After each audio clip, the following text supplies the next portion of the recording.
Good evening and welcome.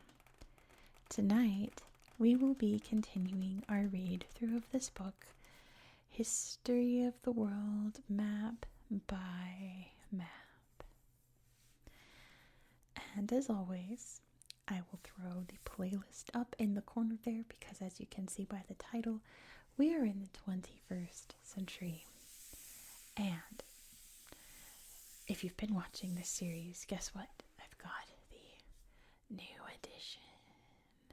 Thank you so much to Chris and Hannah for throwing me a couple bones so I could afford this sooner than later. It probably would have taken me like a month or two to set aside some money to purchase this new edition of the book we've been reading. Look, the spine is all perfect and uncracked because I haven't read it. I've just flipped through it to see the new maps without reading them. So I thought this was going to be the last episode in the series, but I think there's 3 new maps in this book throughout different times in history. It's very random. So that will be the last episode.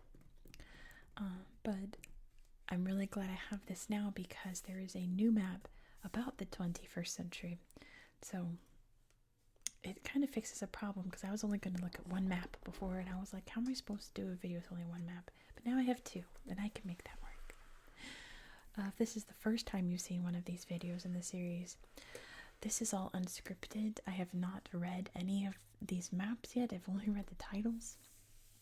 So it's very unscripted. It's very off the cuff. It's very just whatever comes to mind. This is not rehearsed at all.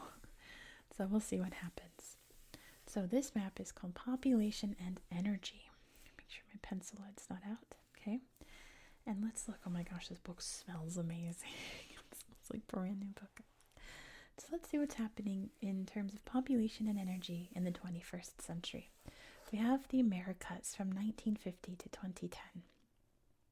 In this period, 2/3 of the total population of the Americas lived in just 3 countries, the US, Mexico, and Brazil. Both the US and Canada supported immigration, increasing their populations, while immigration from the Caribbean islands kept their populations largely static. There's the Americas, North America. Should get Mexico in there too. North America, Central America, the Caribbean, and South America. Then we have Europe from 1920 to 2018. Europe's population remained fairly static in the late 20th century. In 1920, Europe contained nearly 1/4 of the world's people. A century later, it contained only 1/9. Populations began to level off and even decline, sparking fears of an aging population becoming dependent on a much smaller working-age population. Mass immigration partly offset the decline in some countries. There's 21st century Europe. They're down here. Africa. 1950 to 2018. Africa's population increased rapidly from 229 million people in 1950 to 630 million in 1990. As it rose, it overtook the combined population of the Americas and, by 2000, Europe. Africa's countries were among the poorest in the world. Where people subsisted from the land, the population could outstrip land productivity and availability of clean water. Since 2000, Africa has experienced the world's fastest urbanization. There's modern Africa. Oh, how this continent has changed throughout this book. Here's what it looks like today. I wonder why Sudan and South Sudan aren't colored in. I guess I'll have to look at the chart up there after we read the boxes. The Middle East, 1970 to 2000. With small local populations and rapid economic growth, the oil-rich countries of the Middle East, notably the Gulf states, solved their labor shortages by mass immigration. The population of many countries doubled from 1970 to 2000. The United Arab Emirates' population saw the highest percentage increase in the world. multiplying by more than 12 times from its 1970 level, from just under 250,000 people to over 3 million. Yeah, here's the Middle East area. There's the Emirates right there. Looks like there's a box about it, so we'll save it after we read about Eastern Asia. From 1978 to 2016. East Asia includes the world's two most populous nations, China and India. While India's growth rate remained high, China reduced its growth with its one-child policy implemented in 1978 to 1980, which charged a fee to parents having a second child. It abolished the policy in 2016 as it faced the growing problem of a population with too many men, since the policy led to parents favoring male children and too many elderly people. And Eastern Asia. Let's see what all these boxes say. There's not much to point out. It's just a regular map of how the world is today, so it's not like, oh cool, look at that, look at this. Because this is just today's map. So let's see, it says 1951 to 2001, pro-immigration policies more than double Canada's population. See? A-N-A-D-A. British Columbia is coming soon on the channel. I'm excited for that. 1990 to 2010, foreign-born population of the U.S. doubles from 20 to 40 million due to immigration. There's U-N-I-T-E-D-S-T-A-T-E-S, United States, with California's coming soon. I'm excited. I'm actually going to California in a few weeks. Yeah, I just bought a new swimsuit, just in case I hit the beach, because you know me and beaches. 1960, Brazil's rate of population increase begins to decline as rising prosperity causes falls in birth and death rates. Here's big old Brazil. B-R-A-Z-I-L.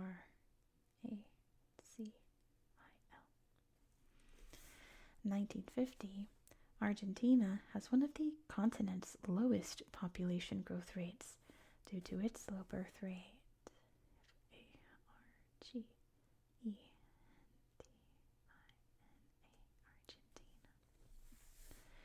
Let's head over to Europe. It says in 1989, Bulgaria's population begins declining as communism falls and economic migrants start leaving the country. Let's trace out Bulgaria.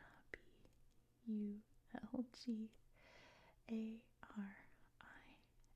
There's Bulgaria right there on the Black Sea. Let's head up here. 1994. Russia's population begins a 15-year decline due to low birth rates and high death rates. Goodness, that's the whole name here. RUSSIAN.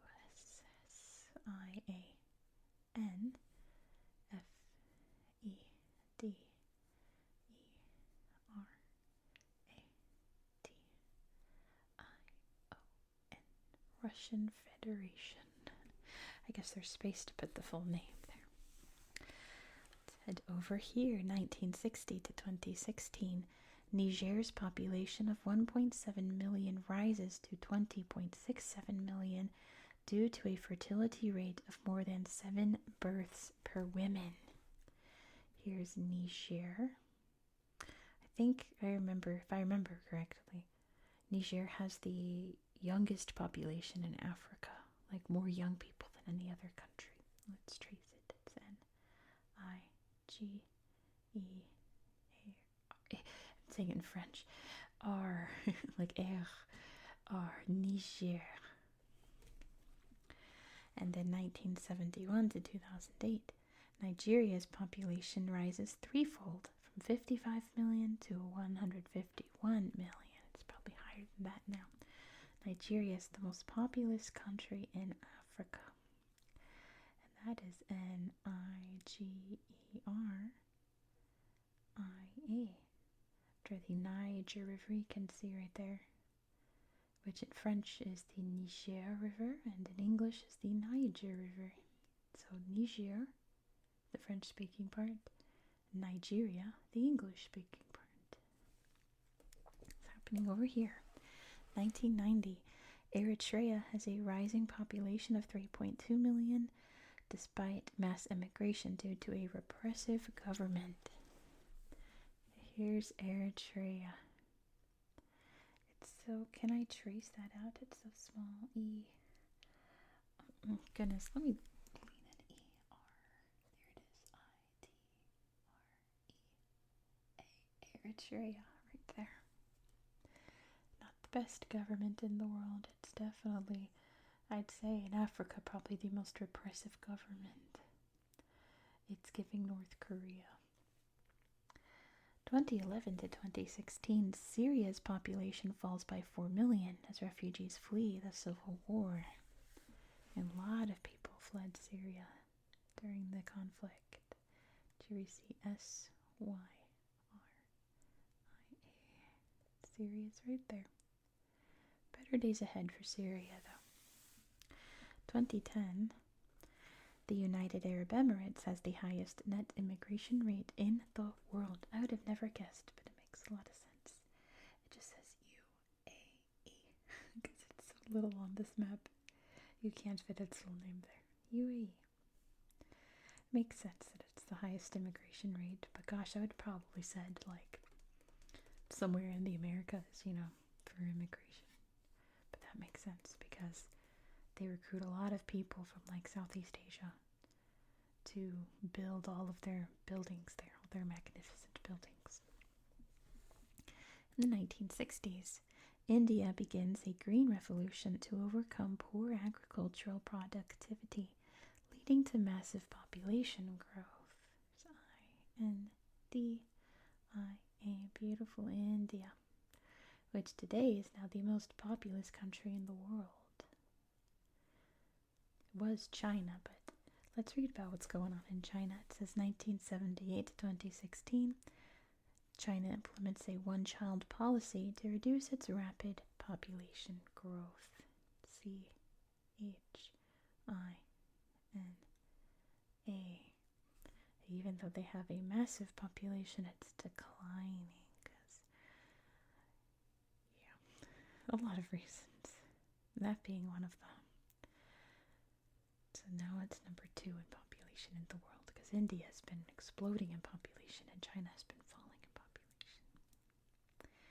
Over here we got 2 boxes for Japan. In 2005, Japan's birth rate falls below its death rate. And in 2014, Japan has the world's most rapidly aging population, with over 65s representing more than 1/4 of the total population. There's J-A-P-A-N, Japan. Interesting little map. Why is South Sudan not colored in? Indonesia isn't either. What else? French Guiana, Greenland, the Falklands, Antarctica. Not surprised about Antarctica. What else? Kosovo's not colored in. West Sahara. Is that what it's called?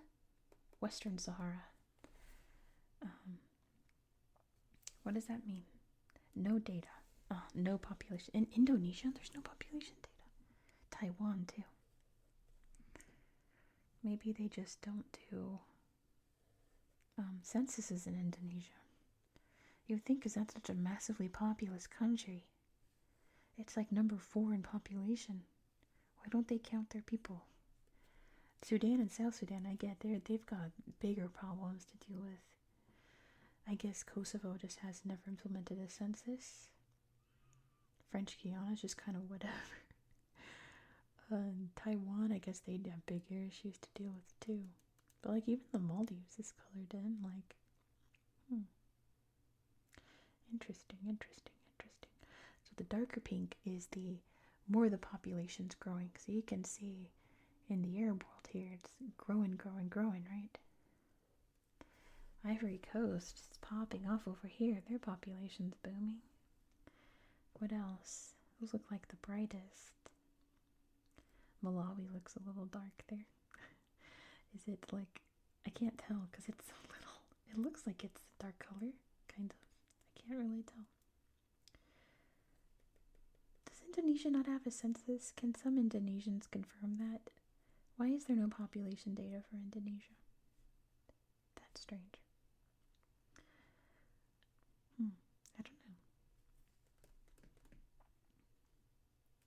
I thought Lebanon doesn't have a census on purpose, but it's colored in. I don't know. But let's see this next map. I'm excited for this map, guys, because it's about a word that I think we're allowed to say on YouTube now. The COVID-19 pandemic. I think those are okay. That's an okay word to say. I guess we'll find out. I guess I'll get flagged and we'll find out. It's not like I can refilm this because it's all spur of the moment, but this is obviously one of the newer maps in the book, so I'm excited. So let's get into it, starting with the outbreak. December 1st, 2019 to March 16th, 2020. I remember that day vividly. I'll tell you all about it. The symptoms of the earliest COVID-19 patient, known as Patient 0, began on December 1st, 2019. 1 week later, 41 were infected, many of whom were connected to the Huanan seafood wholesale market, where the virus may have been transmitted from an animal to a human. By January 30th, 2020, cases had been identified in 18 countries. By March, more than 100 countries had confirmed cases. So March 16th, that's an important day for me personally. March 16th, 2020. So it's orange or yellow if it's 100 to 999 cases. So we can see a bunch of countries here. We've got Canada, Mexico, Brazil, Argentina, Finland, Poland, Romania, Greece, Egypt, Saudi Arabia, Iraq. Looks like Israel and Lebanon right there. India, Bangladesh. No, that's India. Thailand, Indonesia, Australia, Japan, Philippines. I think that's it. Alright, then if it's 1,000 to 9,999, it's orange. So we've got the United States. We've got the UK. Oh, Ireland is yellow. We forgot Ireland and Iceland. Oops, and Portugal. My bad. Denmark also. But orange, we've got the UK, France, Switzerland, Belgium, Netherlands, Germany, Norway, and Sweden. I think that's it. If there's 10,000 to 25,000, it's a dark orange. So we have Spain, Italy, Iran, South Korea, I think, is actually the lighter orange. And then over 80,000 is red, and of course it looks like it's just China at that point. So March 16th, 2020 was when the county I lived in California shut down. Our governor, Gavin Newsom, put out a statement that morning saying by 1 p.m. all businesses have to close. And my shift started at 12. So I called my boss that morning like, hey, we have to close. And I came for my shift and he was there. And it's sad because he had like just been hired a month before. So he was still very new to the position and just kind of very confused. But I was like, yeah, have you seen this? And he's like, no, but I believe you. So he left. And I started calling all my employees like, hey, don't come in. And we closed our store, which was an indoor children's birthday party, we'll just say that, type of entertainment venue, we'll call it that. So definitely that was shut down because that was non-essential and it was very much indoors. And gosh, leading up to that day, one of my hats that I wore at that job was I did the inventory. So I was trying to order more hand sanitizer and it was just out. There was no more hand sanitizer. There was no more like disinfecting wipes. We used disinfecting spray to clean things. That was all gone. It was just not available. Toilet paper also not available. So yeah, I locked up the store. And as I was leaving, I went to the supply closet and I've done something I've never done. I stole from my job. I stole 4 rolls of toilet paper just in case. And then the next day I realized that my back massager was in my desk. So I called my boss like, hey, I'm going to come into work. So like if the cameras go off that there's movement, it's me. So I went and I got my back massager out my desk. And then I also stole the bottle of ibuprofen that I had in our first aid kit so that I wouldn't have to buy more. And that was the last time, actually the second to last time I walked into that building to work. There was one other time when we had a little staff meeting about trying to reopen, but then our business closed that August. And that was very sad. That was very upsetting. But in March 16th, 2020, I went home after an hour of work and took a sad selfie. If I can find it, I'll flash it on the screen. Just to remember that day of me just being like, I'm bummed. Like, we're like, gosh, we're locked down for 2 weeks. What am I going to do in 2 weeks? And then that turned into, gosh, March, April, May, June, July. 6 months. 6 months I was locked down. Oh boy. But in that time I started a YouTube channel. That's what I did with my lockdown time. All right, enough about me. It's interesting they picked March 16th because that was our lockdown day in California. I'll shut up now. COVID-19 control measures, March 3rd, 2020 to December 2022. National governments used various measures to control the spread of COVID-19, including closing schools and businesses, imposing face coverings, limiting gatherings and domestic movement, and restricting international travel.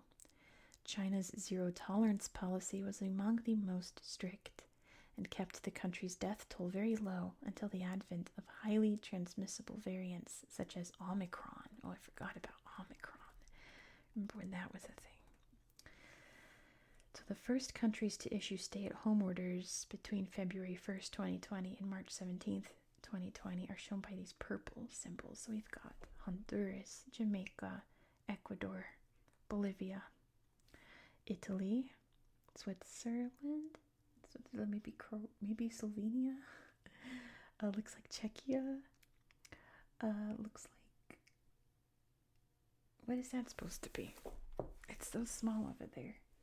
Albania, Greece, maybe. Iraq, China, of course.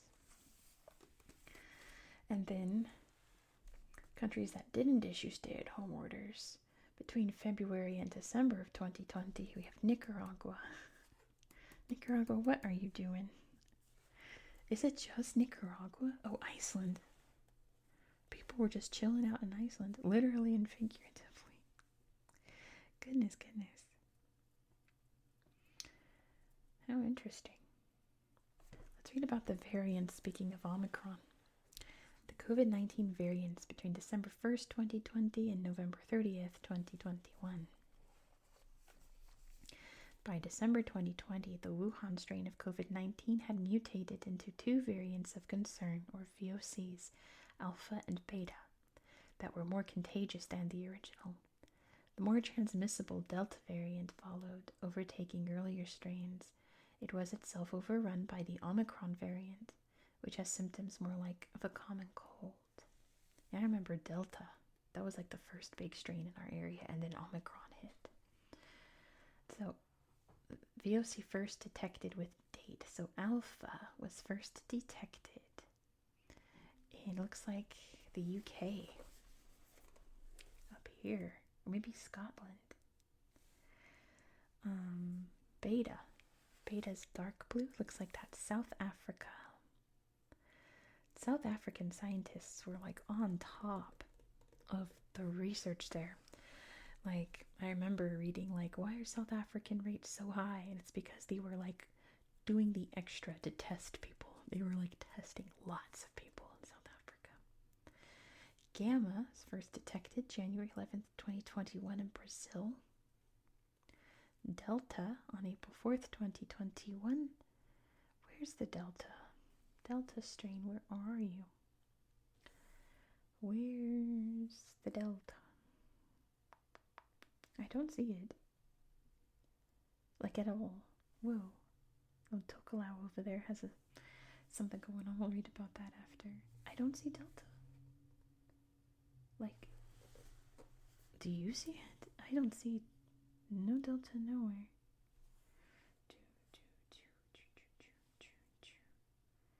Oh, I missed a country. Cameroon didn't stay at home either. Cameroon? What are you doing, Cameroon? Not keeping people very safe in Cameroon, Iceland, and Nicaragua. I don't see the delta. I don't see it. I'm irritated now. I'm gonna find it eventually. I'll keep going, but is it in China? I don't see it. This is very frustrating. Is it in the crease of the book? Is it in Brazil? I don't know. Okay. We'll figure it out. Omicron, though, was detected in South Africa. I remember reading about that. And they were like, there's a new strain. And, yeah. Let's read about cases and deaths after 3 years. December 19th, 2022. Different testing and recording systems around the world make it difficult to establish the full impact of COVID-19. Figures produced by the WHO, the World Health Organization, in December 2022 give a total number of recorded cases, including reinfection, of 654 million and total deaths of 6.67 million. The Americas and Europe experienced the highest number of recorded deaths, with more than 2 million each. Africa has the lowest number, less than 200,000. So our total recorded deaths are shown by this pink skull, and confirmed cases with this pink person. So we can see in the Americas here, deaths is 2.8 million, and infections is 184 million. Europe is 2.1 million deaths, 268 million infections. Africa is 349,000 deaths. Oh, that's Eastern Mediterranean. This is Africa. Eastern Mediterranean, 349,000. Infections is 23 million. This is between what? Oh, up to December 2022. Africa is 175,000 deaths, 9.4 million infections. Southeast Asia is 802,000 deaths, which is surprising. I thought that would be a higher rate in Southeast Asia. 60,000 infections, pretty good rate there. Western Pacific, 290,000 deaths, 103 million infections. It's like getting me down. This was not a good time in my life. I developed a lot of anxiety at this time. I don't have very good memories during 2020. Starting this channel was the best thing that happened to me in 2020. And I bought a new bed. It's the bed I still use. Great bed frame that I got with my stimulus check. That's the word, stimulus. The next phase, December 2022. By December 2022, many countries were considering the pandemic to be effectively over. However, new and serious waves of infection continue, especially where vaccination rates are low. Elsewhere, COVID-19 has become endemic, continuing to cause illness and death, and joining the ranks of other seasonal viruses such as the flu. Just one place in the world, the Pacific island of Tokelau, was verifiably untouched by the virus. So yeah, there's Tokelau. That's what's happening there. COVID-free as of December 16th, 2022. I should look that up and see if they've had an infection. That would be interesting. I remember reading about New Zealand. Back when I had a Twitter, I followed a lot of New Zealand comedians because the comedy in New Zealand is just peak. They're going to festivals and partying because the whole country was on lockdown from the start of the pandemic. And they didn't start getting cases until long after people were vaccinated. I was jealous. All right, let's see all these little boxes. December 20th, 2022, the U.S. has the highest total COVID-19 related deaths at 1,088,236. Yeah, a lot of people did not take the pandemic seriously. I did. I have a lot of health problems, and whenever I get sick, I get a cough. It doesn't, one time I sprained my ankle and I got a cough. Like every time I get sick, I get a cough. So I was not playing around when it came to a virus that attacked your lungs. No, thank you. I took it very seriously, but a lot of people did not. December 20th, 2022, Peru has the highest COVID-19 related death rate in the world at 6,400,025 per million. Wait, 6,400.25 per million of the population. My goodness, Peru. That's very sad.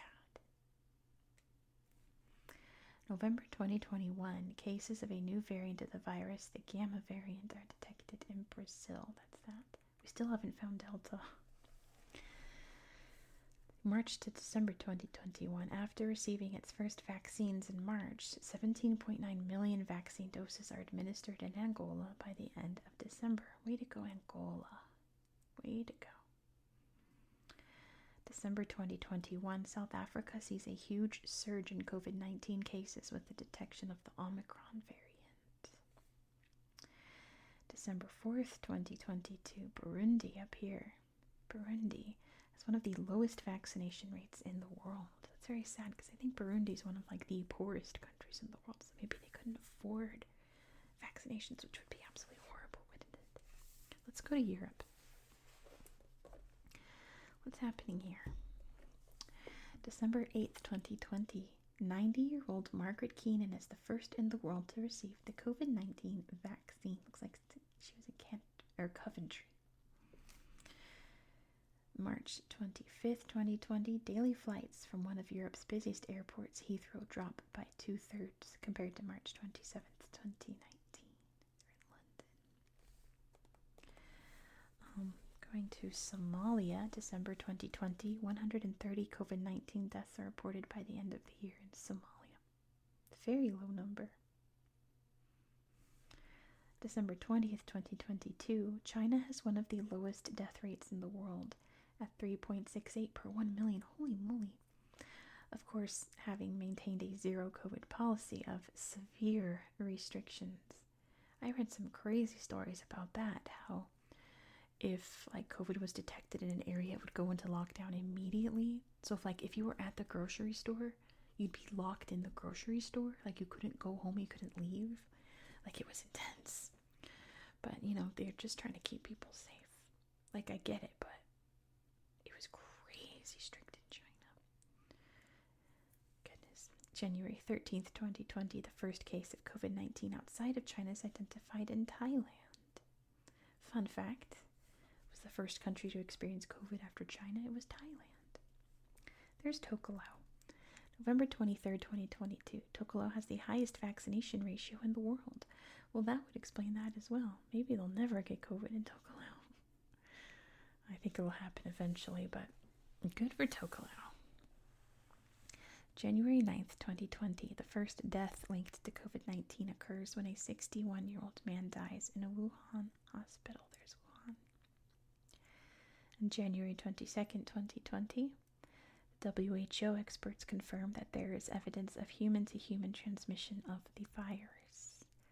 Yeah, I remember back when we didn't know exactly how it, moved from person to person, so we took every precaution. We were sanitizing our groceries. Oh gosh, that's right. I also stole a box of gloves from my job, which I actually still have. I barely used them, but I'd put them on when I'd go grocery shopping. And then take them off immediately outside the store and throw them away just in case, because we didn't know, We know now that it's airborne, that it doesn't really live long on surfaces, but we just didn't know then. Better safe than sorry. December 16th, 2022, North Korea's state-controlled media reports no cases of COVID-19. To date, that's still true. They claim that COVID has never hit the country. Of course, people who have escaped have said a very different story, that it's like dire over there with COVID, and people are just dropping it. They're not allowing vaccines over there because North Korea wants to maintain that they have no COVID, so they don't have vaccines, and it's like, gosh, it's just such a nightmare. December 2022, China abandons the zero COVID policy and begins loosening restrictions. Beijing. May 2021, COVID-19 deaths peak at 5,000 per day in India. Oh, wow. We found it. We found Delta. It was in India. We found it. That is not the color that it was on here. Here it's like gray, and there it's white. Is that the same? I'm looking at all the charts, making sure. I think we found Delta. It started in India. Makes sense, but I think that's it. Yes. Sorry if you saw that the whole time and you were like, dude, it's in India. We found it finally. Okay. What an upsetting map. This was like just not a very good year for me. Yeah. We're not going to get into like how this virus just completely upended my entire life, lost my job, developed really severe anxiety, had to start a whole regime of therapy, was put on all of these different medications to deal with it, locked down. I actually locked myself down, and I lived alone at the time with just my cat. And there was one point I'd go out and ride my bicycle every day just to get some, exercise. And at one point on the trail, I found this dog. And I went to the dog, and he had a little collar on. So I called the number, and they're like, oh my gosh, we're just a block away. Let me go get the dog. It was like the babysitter or something answered the phone. And I'm just holding this little dog. And I just started crying because I realized it was like the first living thing I had touched in months. This was like July 2020. Other than my cat and myself, it was like the first outside touch of anything in months. I just started weeping against this little dog. And I cleaned myself up before the person came and got the dog. Yeah, I was a mess, you guys. I was not well. And is the pandemic over? Technically, no. Technically, no. It's gotten a lot better due to vaccines, and it will get better if people keep taking vaccines. So please keep taking your vaccines. I skipped my autumn one because we were moving and it was chaotic, and then I got COVID at that time in December. So don't skip your vaccines, you guys. Promise me. Go get, if it's been like 6 months, make a plan right now. Go get a vaccine, because the more we stay on top of vaccinating ourselves, the more we have a chance of like eliminating strains of COVID. Maybe we can eliminate it entirely one day. I'm gonna shut up. I hate COVID-19 a lot, so we're not gonna get into it. Look at Abu Dhabi. What is this building? It doesn't say. It looks like Versailles on steroids. Look at Abu Dhabi on the beach. Beach sounds nice. Let's imagine ourselves on a beach. I don't want to get all worked up. Imagine yourself on the beach right now. Your feet in the sand, all nice and warm. The waves crashing against the shore.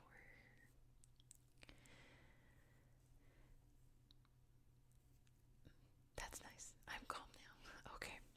Thank you for watching the penultimate video in this series, in this book. Next time we open this book, it'll be the last time we do it together.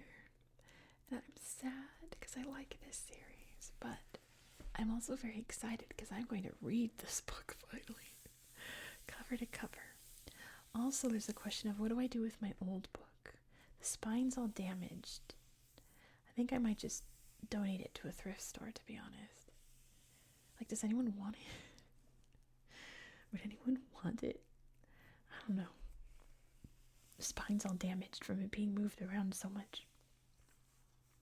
The spine is beautiful. It's super reinforced. The other one was softer. This is very hard.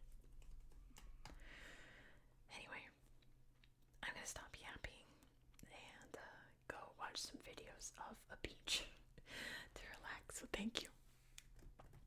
I hope you found this video to be relaxing and educational. I feel very